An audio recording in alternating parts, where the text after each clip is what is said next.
Thank you. And I've got about 15 minutes to present what was hundreds of hours of work. Most of that was done by Kate. Thank you, Kate. And in particular by my colleague Emily at the back. I was actually the annoying distraction who kept adding all these extra things in. We're living longer lives, but more of us are spending those lives, those extra years in poor health. Life expectancy is falling, or stalling at least, and we aren't making the most of those extra years. We aren't working enough. We're watching a lot of TV. There isn't, though, a simple answer, a simple policy lever that government can adapt to maximise the opportunities of long lives. But we do need a long-term strategy, and we think there are some ideas in our route map that could be included within that. As part of our route map, we say government should do the obvious, increase saving rates, initiatives to invest in prevention. But actually, we argue that for government certainly needs to be bolder and may well need to look at more radical changes to public policy. But let me start with Japan. Japan is often seen as a place which has adapted to aging. It has the world's longest life expectancy and healthy life expectancy. The streets are walkable. There are toilets everywhere with no surly staff demanding 50 pence before you go in. There's low crime. They've got millions of people working beyond the age of 65. And this is from our Healthy Aging and Prevention Index, so please do have a look. At the same time, mandatory retirement forces people out of the workforce early, with many people reliant on going back to work in relatively menial jobs. Just over half of women in Japan are working. The world of work isn't flexible. Intergenerational tension is increasing. The population size is falling. And Japan's turbulent economy and 250% debt to GDP is partly or fundamentally down to aging and a failure to adapt to long lives. And actually, as you may have seen from our last slide, people in Japan don't seem to be very happy. Japan took measures to address a falling birth rate back in 1994. Since then, well, the birth rate has continued to fall. 23 years ago, the Japanese government started encouraging people to walk 10,000 steps a day. Since then, the number of steps people have taken has fallen. In other words, it's very hard for government to change things, but we do need to try a lot harder than we have been. I'll come back to Japan. But in the UK, politicians have said they want the UK to be the best place to grow old in. The UK should also aspire to be the place that has best adapted to long lives. And there is a subtle difference. Too often policy on ageing is synonymous with policy for older people, which misses an opportunity to think about what it's like to live in a society where more people are older. And for too long, we think discussions on how to respond to an ageing society have been narrow in focus or limited in ambition. And the report we're launching today, I should say, doesn't present a shopping list for policymakers, nor is it a year one agenda or a manifesto for a new government. And in some ways, if government took up one of the recommendations, they may not need to take up another.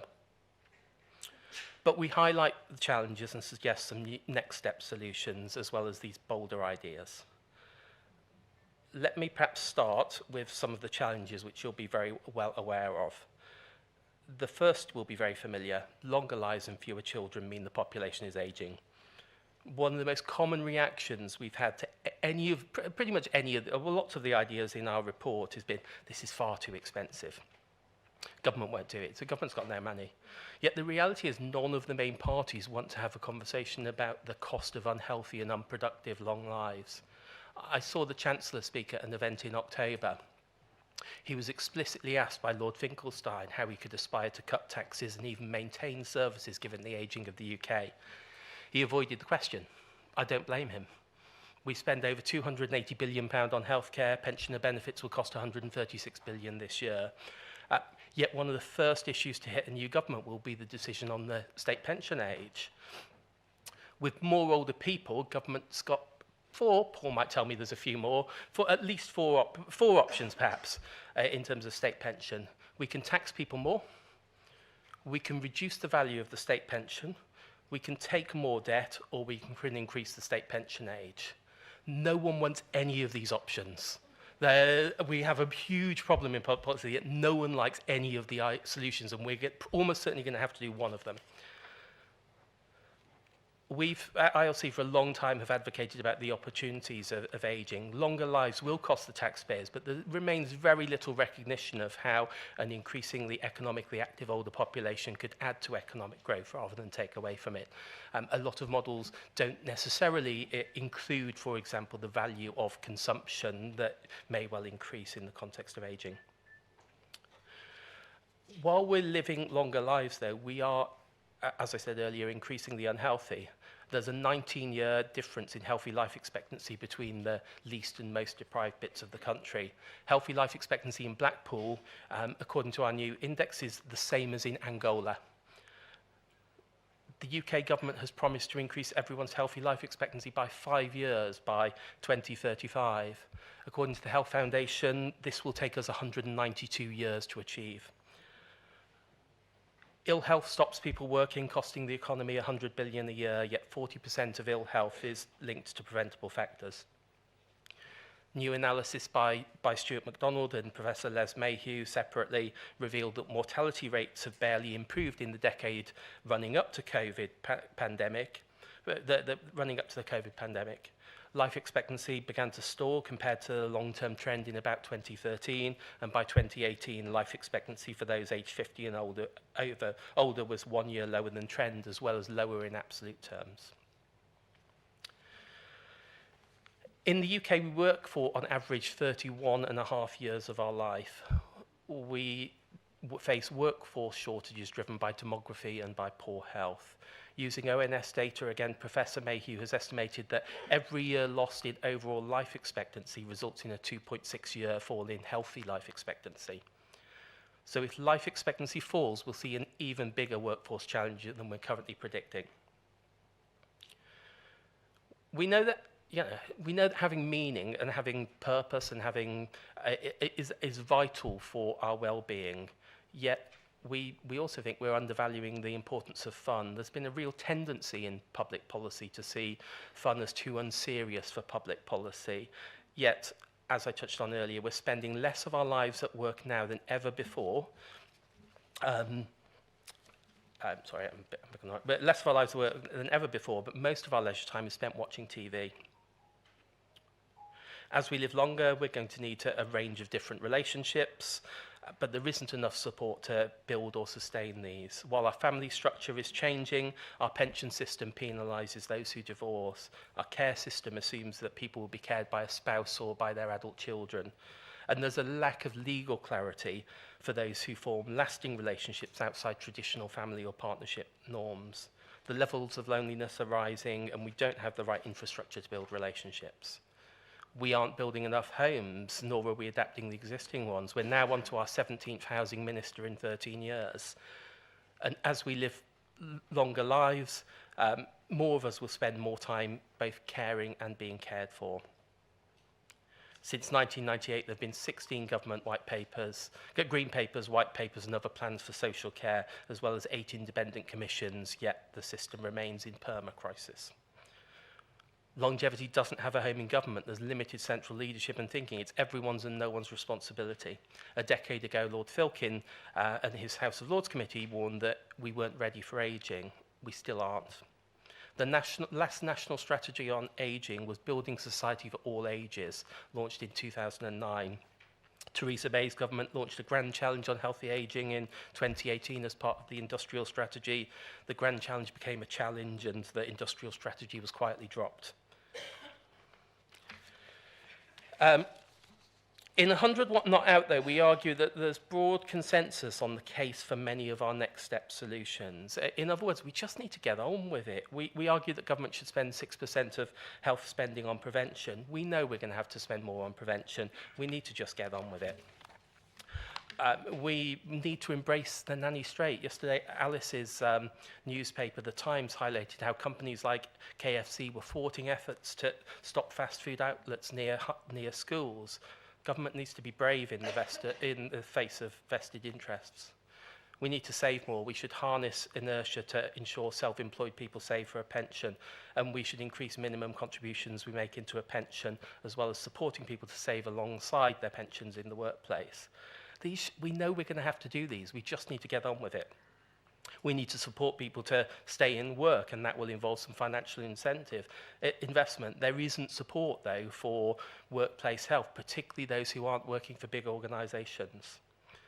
So we suggest we should be opening occupational health and learning hubs alongside Job Centre Plus.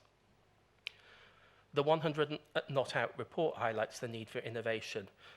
A real bright spot in the government's work on ageing over the past decade has been the Healthy Ageing Challenge, and the government, we believe, should introduce the Healthy Ageing Challenge 2, or 2.0 as people seem to like, with a focus on developing and scaling new activities to get us active, adapt workplaces and tackle isolation and loneliness.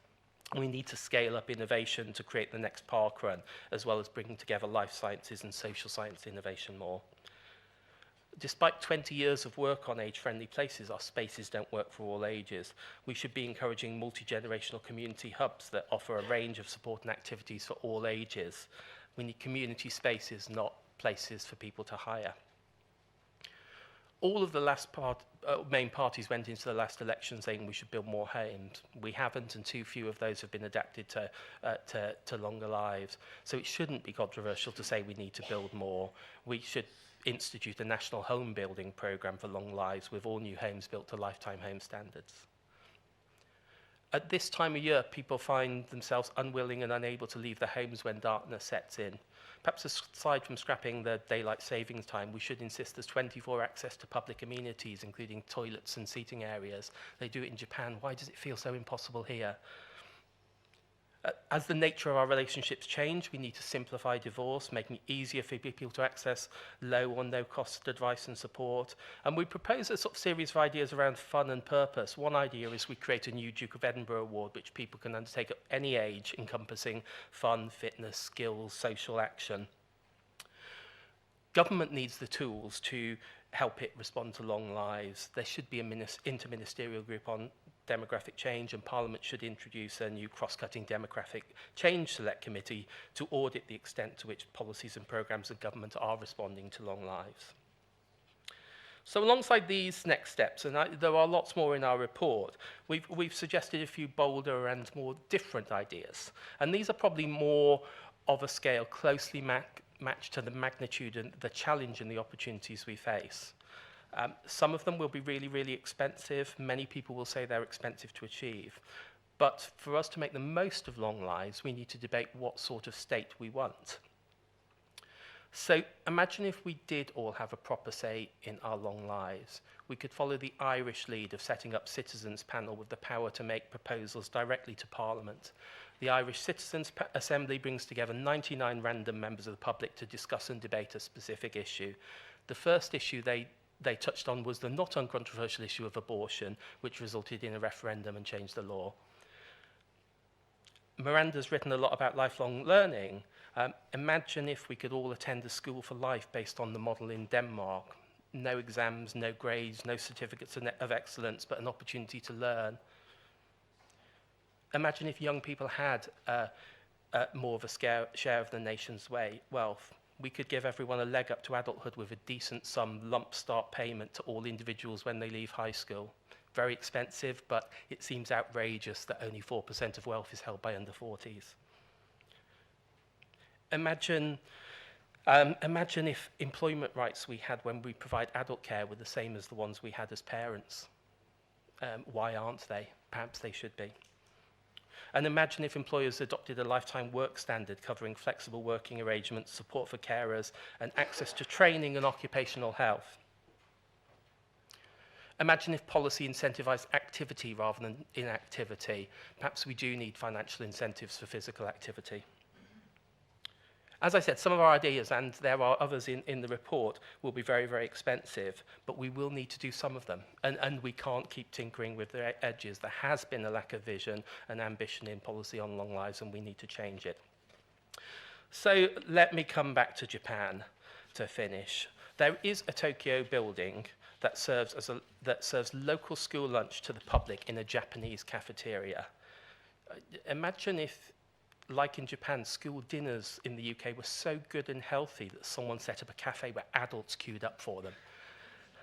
I should say we didn't put this idea in the roadmap, and when we talked about it, Kate over here thought it was completely impossible and we'd never be able to do it.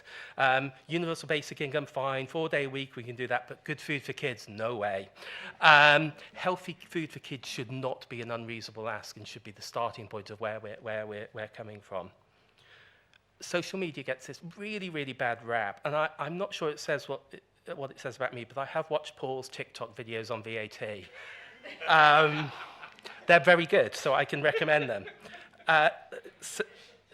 There is a lovely trend on TikTok where people of all ages talk about what makes them happy. Most of them are wholesome. Search out Baby Sam.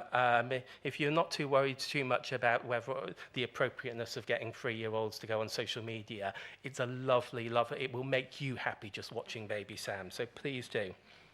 The trend has 150 million views, which is actually only a few more than those who've watched the VAT videos. In Japan, and just to finish, it's really commonplace for people to have their own ikigai statement, and we talk about this in the report. An ikigai statement covers what you love, what you're good at, what you can be paid for, and what the world needs. Imagine if government was driven by helping us realize our personal ikigai. And I'm going to stop there. Thank you.